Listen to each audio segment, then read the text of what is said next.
Video share করার চেষ্টা করব যতটা সম্ভব।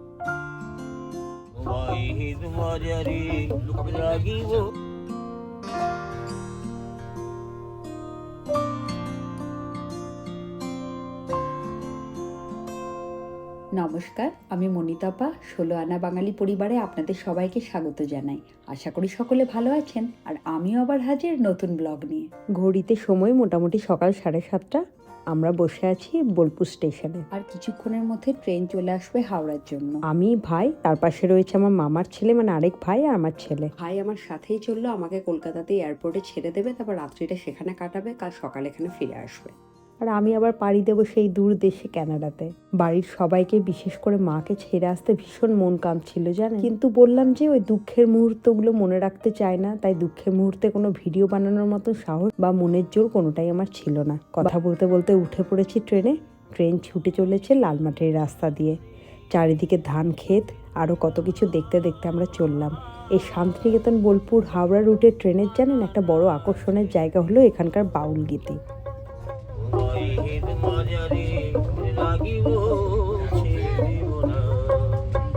ছেড়ে দিলে সোনারি গোরার চোপাবি না,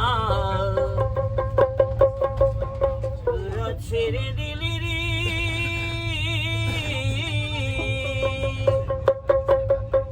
ছেড়ে দিলে সোনারি গোরার চোপাবি না, না না না ছেড়ে দিব না, রাগিব ছেড়ে দিব না, রাগিব ছেড়ে দিব না। বাউল গান শুনতে শুনতে সুন্দর সময়টা অনেকটা কেটে গেল। পৌঁছেও গেলাম হাওড়া স্টেশনে, ভারতের অন্যতম জনপ্রিয় এবং ব্যস্ততম স্টেশন। এখানে একটু লাঞ্চ করে নেব কিছু একটা, ওই জন আহারে। আপনারা যারা হাওড়া আসেন তারা তো সবাই চেনেনই জন আহার বা ফুড প্লাজাকে। তারপর আমরা চলে যাব গড়িয়াহাটের ওখানে, আমাদের একটি হোটেল বুকিং করা আছে। সারাটা দিন রাত্রি অবধি সেখানেই আমরা থাকবো। তারপর রাত্রি 3টে সাড়ে 3টের দিকে আমার ফ্লাইট আছে মন্ট্রিয়াল যাওয়ার জন্য। একটু কষ্টকর জার্নি, কিন্তু কি আর করা যাবে, বিদেশের ফ্লাইটগুলো তো জেনারেলি রাত্রের দিকেই থাকে, এটা অবশ্য একটু বেশিই রাতে। কিন্তু এই ফ্লাইটটা সব থেকে কম সময় লাগে মন্ট্রিয়াল পৌঁছাতে, ওই 19-19.5 ঘন্টা মতন লাগবে। কলকাতা থেকে প্রথমে দোহা, কাতারে, তারপর সেখান থেকে মন্ট্রিয়াল। এই চললাম, আবার কতদিন পর আসবো জানি না। ভীষণ মনটা খারাপ ছিল জানেন, বিশেষ করে মায়ের মুখটা দেখে এত খারাপ লাগে, কিন্তু কি আর করব, আমরাও যে নিরুপায়। যাকে দেখা যাক, চেষ্টা করবো আবার যত তাড়াতাড়ি আসতে পারি। ভীষণ ভিড় এখানে। আমরা নিয়েছি মাছ ভাত, আর আমার ছেলের জন্য পনির ভাত। ও পনির খেতে ভীষণ ভালোবাসে। ছিল একটা তরকারি, সর্ষে মাছ, ডাল, মিষ্টি, এইসব।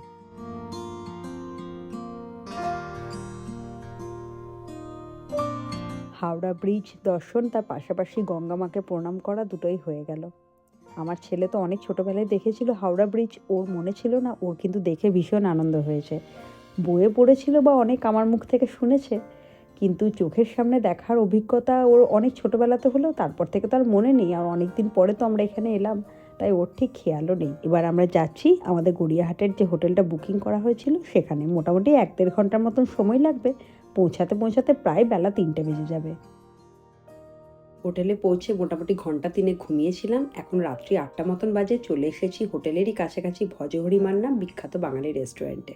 আজকে ভাইকে ক্যামেরাবন্দি করতে পেরেছি, খুব বেশি না, তবে অল্প স্বল্প। আসলে ক্যামেরা দেখলেই তো ভাই দূরে পালায়, লজ্জা পায়। আজকে জোর করে সামনে বসিয়ে ক্যামেরায় নিয়েছি তাকে, কিন্তু কিছুতেই সে রাজি ছিল না। আমি সাইড থেকে একটু তুলেই নিলাম শেষ অবধি ভিডিওটা। যাকে প্রথমে পেয়ে গেছি আমরা গন্ধরাজ লেবু, যেটা সচরাচর সব জায়গায় পাওয়া যায় না। আর ক্যানাডা যাওয়ার পরে স্বাদ তো প্রায় ভুলতেই বসেছি। তবে 1-2বার ইন্ডিয়ান মার্কেটে ওখানে পেয়েছিলাম গন্ধরাজ লেবু, তবে স্বাদ গন্ধ এতটাও ভালো না। আমরা আজকে নিয়েছি সাধারণ ছিমছাম মেনু। আসলে অনেকটা রাস্তা যাওয়ার আছে, তারপর সারা রাত জেগে শরীর খারাপ হয়ে গেলে মুশকিল। নিয়েছিলাম সাদা ভাত, ঝুরঝুরে আলু ভাজা, বাটার নান, কচু পাতা ভাপা চিংড়ি। আপনাদের তো আগেই বলেছিলাম চিংড়ি আমার সবসময় পছন্দের তালিকায় উপরের দিকেই থাকে, তাই চিংড়িকে কি মিস করা যায় বলুন বাঙালি রেস্টুরেন্টে এলে। আর ছিল কাতলা কালিয়া, যা আলু দিয়ে বানিয়েছিল, আর এই ভজহরি মান্নার অন্যতম বিখ্যাত চিকেন ডাক বাংলা। এবার খাওয়া দাওয়া করেই বেরিয়ে পড়ব। এই ভজহরি মান্না রেস্টুরেন্টটি গড়িয়াহাটের সিংঘি পার্কের কাছাকাছি হাঁটার দূরত্বেই। সিংঘি পার্কের তো বিখ্যাত দুর্গাপুজো আপনারা অনেকেই নিশ্চয়ই শুনেছেন। এবার খাওয়া দাওয়া করে বেরিয়ে পড়ব।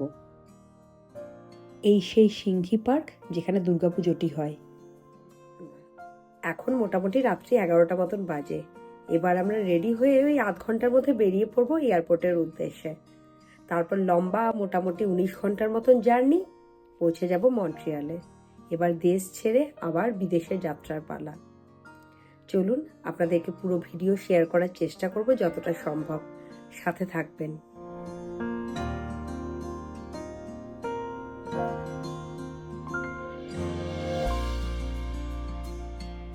যেহেতু কয়েকদিন আগেই পেরোলো বড়দিন বা 25শে ডিসেম্বর, তার পাশাপাশি ইংরাজি নববর্ষ, তাই চারিদিকটা কি সুন্দর করে আলোয় আলোকিত হয়ে উঠেছে, সুন্দরভাবে সাজানো। বেশ ভালো লাগছে। এখন তো রাত্রি প্রায় 12টা সাড়ে 12টা বেজে গেছে, তাই রাস্তাঘাট অনেকটাই খালি। রাতের কলকাতা কিন্তু আলোতে আলোময়।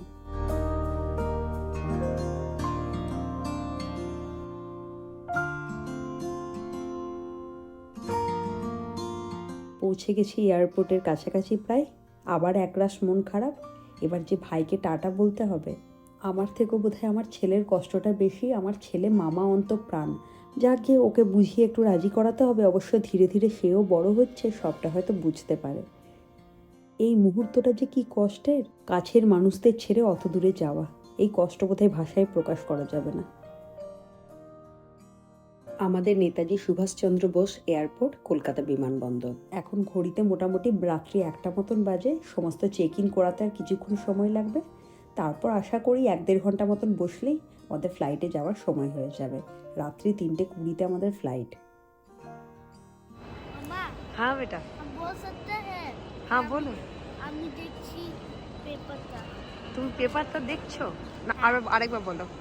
আমি দেখছি টিকিট তুমি কি দেখছো? পেপার। তুমি পেপার দেখছো? কিসের পেপার ওটা? এটা এরোপ্লেন পেপার, সব হয়ে যাবে।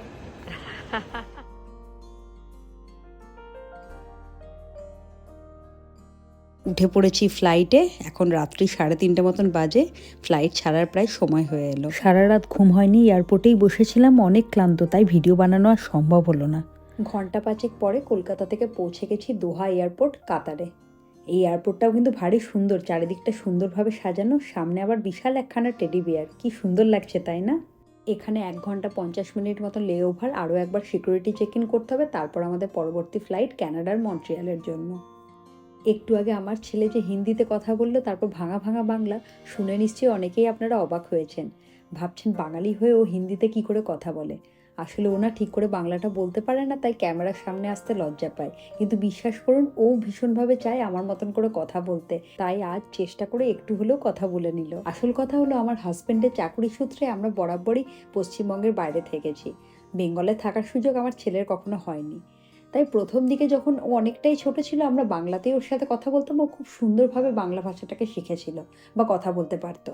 কিন্তু পরবর্তীকালে যখন স্কুলে ভর্তি হলো, আইসিএসসি বা সিবিএসসি বোর্ডের স্কুলগুলোতে আপনারা তো জানেনই ইংরাজি মাধ্যম ও হিন্দিতে বেশ কিছু পড়াশোনা। তাই স্কুলের টিচারে আমাদের অনুরোধ করলেন আমরা যেন ওর সাথে হিন্দিতে সবসময় কথা বলি, কারণ ক্লাসে যখন হিন্দিতে কোনো কিছু পড়ানো হতো বা বন্ধুদের সাথে কথা বলা, খেলার সময় হিন্দিটাও একেবারেই বুঝতে পারতো না, ক্লাসের এক কোণে চুপ করে বসে থাকতো। সেই থেকে আমরা হিন্দিতে কথা বলতে শুরু করলাম। ও হিন্দিটা খুব ভালোভাবে চটজলদি রপ্ত করে নিল। আর এখনও আমার থেকে বেশি ভালো হিন্দি বলে। কিন্তু আমার বিশ্বাস, এখন যেমন অল্প অল্প বাংলা বলতে শিখেছে, ধীরে ধীরে শুনতে শুনতে বড় হয়ে নিশ্চয়ই খুব ভালো বাংলা বলতে পারবে। উঠে গেছি দোহা থেকে মন্ট্রিয়ালের ফ্লাইটে। পেয়ে গেছি আমাদের খাবার, পনির পরোটা, একটা পনিরের ভুর্জি মতন ছিল, কিছু ফল আর কাস্টার্ড মতন ছিল, আর জল তো থাকেই তার পাশাপাশি। এগুলো খেয়ে নিয়ে একটু রেস্ট নেওয়ার চেষ্টা করি। ফ্লাইটে মোটামুটি ঘন্টা 3 অন্তরে একবার করে এরকম খাবার চলে আসে। এখন চলে এসেছে ব্রেড রোল, যেটাতে বেশ কিছু ভেজিটেবলস আর কর্ন দিয়ে স্টাফিং করা ছিল। আর বেশ গরম গরম, খেতে কিন্তু খুব ভালো লাগলো। তার পাশাপাশি কোল্ড ড্রিঙ্কস, জুস, এইগুলো তো মাঝে মাঝে আসছিলই। একটু চোখ বন্ধ করার চেষ্টা করি, যদিও ফ্লাইটে ঘুম সেরকম কিছুই হয় না। ওই সিটের মধ্যে ঠাই একভাবে বসে থাকা কি সম্ভব? সেই হিসাবে ট্রেনের জার্নি কিন্তু অনেক আরামদায়ক। দোহা থেকে মন্ট্রিয়াল মোটামুটি 13 থেকে 13.5 ঘন্টা মতন সময় লাগে পৌঁছাতে। এবার চলে এসেছে ডিনার। ছিল বেকড ভেজিটেবলস, একটা পাইনঅ্যাপেল কাস্টার্ড মতন, ভেজিটেবলস রাইস, পনির আর পালং শাক, কর্ন, এইসব দিয়ে একটা সবজি বানিয়েছিল। আর পাশাপাশি কোল্ড ড্রিঙ্কস তো ছিলই। আমার ছেলের প্লেটে ছিল পাস্তা, বেকড ভেজিটেবলস ও চিকেন, তার পাশাপাশি জুস। বিদেশে ছোট থেকে বড় সকলেই না ভীষণ হালকা, কম মশলাযুক্ত, একদম ঝাল ছাড়া খাবার খান। তাই ফ্লাইটের খাবারগুলোও ছিল লেস স্পাইসি, যা সহজেই সবাই খেতে পারে। আর 5-6 ঘন্টা অপেক্ষার পরেই পৌঁছে যাব মন্ট্রিয়াল। ঘড়িতে সময় প্রায় দুপুর 2টো। নেমে গেছি মন্ট্রিয়াল এয়ারপোর্টে। সবার আগে ওই নিচে গিয়ে বেশ কিছু পেপার ওয়ার্ক করতে হবে। যেহেতু আমরা ক্যানাডিয়ান পাসপোর্ট হোল্ডার নই, আমাদের কাছে রয়েছে ভারতীয় পাসপোর্ট, অর্থাৎ যেহেতু আমরা ক্যানাডার পার্মানেন্ট বাসিন্দা নই, তাই আমাদের জন্য রয়েছে বেশ কিছু পেপার ওয়ার্ক। তারপরেই ব্যাগেজ কালেকশনের দিকে চলে যাব। আমার হাজব্যান্ড আসবে নিতে, ওই 10-15 মিনিটের মধ্যে ও পৌঁছে যাবে। সমস্ত কাজকর্ম শেষে ব্যাগও কালেক্ট করে নিলাম। বাইরে মারাত্মক ঠান্ডা, তাই এয়ারপোর্টের ভেতরেই আছি এখনো। ঘড়িতে সময় এখন প্রায় বেলা 3:30। হাজব্যান্ড নিতে চলে এসেছে, আমরা বাড়ির উদ্দেশ্যে রওনা দিয়েছি। সারা রাত কাল ঘুম হয়নি, এতটা জার্নি করে আমরা ভীষণ ক্লান্ত। এখন মনে হচ্ছে বাড়িতে গিয়ে ফ্রেশ হয়ে কিছু ঘরোয়া খাবার মুখে দিয়ে একটু রেস্ট নিতে পারলেই শান্তি। তাহলে আজকের ভিডিও এখানেই শেষ করি। ভালো লাগলে অবশ্যই লাইক, কমেন্ট, শেয়ার ও আমার চ্যানেলটাকে সাবস্ক্রাইব করে দেবেন। সকলে ভালো থাকবেন, সুস্থ থাকবেন, আনন্দে থাকবেন। দেখা হচ্ছে অতি শীঘ্রই নতুন আরেকটি ব্লগে। ধন্যবাদ।